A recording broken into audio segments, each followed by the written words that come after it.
Good morning प्यारे बच्चों, मैं हूं आपके एजुकेटर पूर्णिमा और हम करेंगे वर्कशीट नंबर 62। सब्जेक्ट आपका इंग्लिश है, क्लास आपकी 10th है और डेट है 5 दिसंबर। First flight poem animals.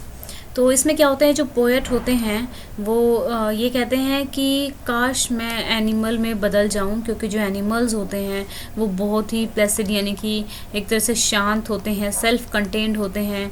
और I stand and look at them long and long, ये जो होते हैं रिपोर्टर्स भी रह चुके होते हैं जो पोएट होते हैं।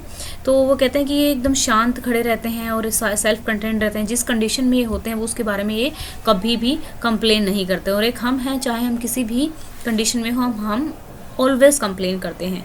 They do not sweat and when about their condition, they do not lie awake in the dark and weep for their sense. ऐसा होता है ना कि हम मोस्ट ऑफ द टाइम हम दुखी होते हैं लेकिन हम घर वालों के सामने नहीं रोते हैं, लेकिन हाँ रात में जैसे ही हमें अकेला समय मिलता है तो हमने जो गलतियाँ कर रखी होती हैं या किसी ने हमें हर्ट किया होता है, हमारे रिस्पेक्ट पे को हमें डिसरिस्पेक्टफुल कुछ बोला होता है, तो हम रात में बैठ के रोते हैं। They do not make me sick discussing their duty to gods. और जैसे सोसाइटी कहती है कि भगवान बुरा मानेंगे, ये करना चाहिए वो करना चाहिए, तो उनके साथ वो वाला भी चीज़ नहीं है। No one is dissatisfied. इसमें मतलब इनकी केस में कोई डिससेटिस्फाइड नहीं होता। No one is demented with the mania of owing things, कि भाई मेरे को उसके लिए ये करना है, इसके लिए ये करना है, तो किसी के लिए कोई ओ नहीं करता है। No one kneels to another nor to his kind that live thousand of years ago. मतलब बेशक कोई कितना ही पुराना क्यों ना, कोई एक दूसरे के प्रति इस तरीके से मतलब झुकता नहीं है। कोई भी रिस्पेक्टेबल नहीं होता है और अनहैप्पी और the whole earth. So they show their relation to me and I accept them.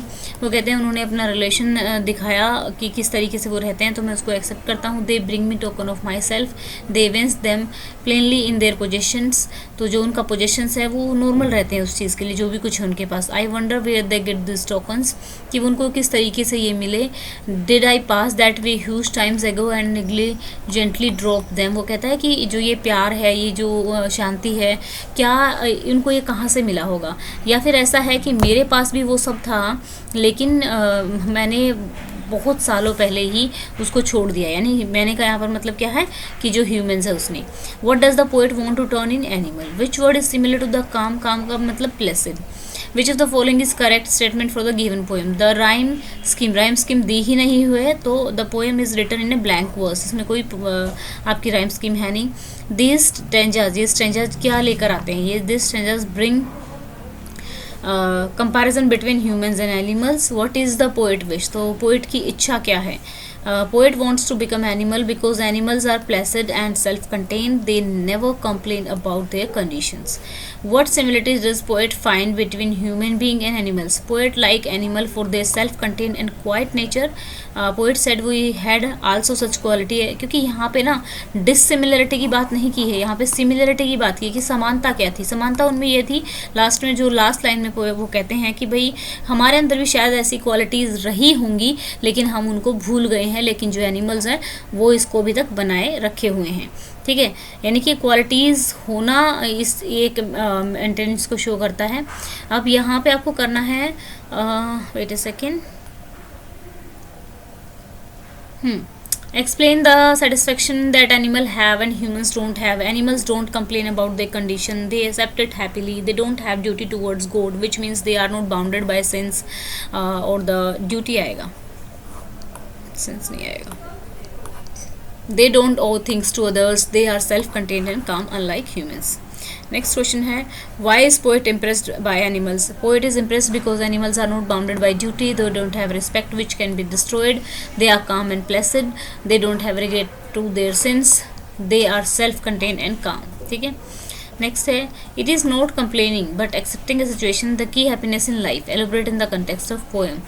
As animals never think complain about the situation in which they are, they don't care about the respect to live with happiness. We have to learn with them the key to happiness lie in accepting situation, not complaining.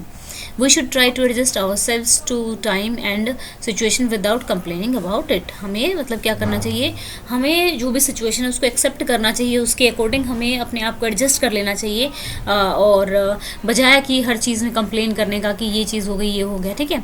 How has the poet compared humans and animals in the poem? Do you agree the poet point of view?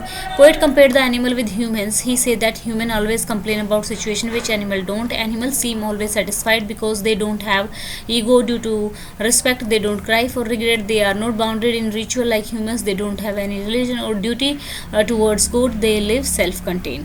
तो फिर इसने पूछा है क्या आप इस statement से agree करते हो? Yes I agree with the poet because human desire for more respect always disturb the peace, human want respect, money better and comfortable living condition which make them worried, animals don't care, cares नहीं आएगा, care आएगा, care about all this. ठीक है, तो देख लेते हैं हमारे कितने क्वेश्चन हो गए हैं। 10 ही क्वेश्चन थे तो हमारे सारे हो गए हैं। आई होप आपको समझ में आ गया होगा अच्छे से और इसको अच्छे से आप कंप्लीट कर लेंगे। तो स्टूडेंट्स हम लोग हो गए हैं 100 के। Thank you so much for your love and support and thanks a lot. और आप लोग जूम एजुकेशन 9-10 वाला चैनल भी ज्वाइन कर सकते हैं क्योंकि वहाँ पे आपका पूरा सिलेबस कवर कराया जाएगा। ठीक है, thank you, have a nice day, may God bless you. आज के टारगेट रख लेते हैं 2000 का।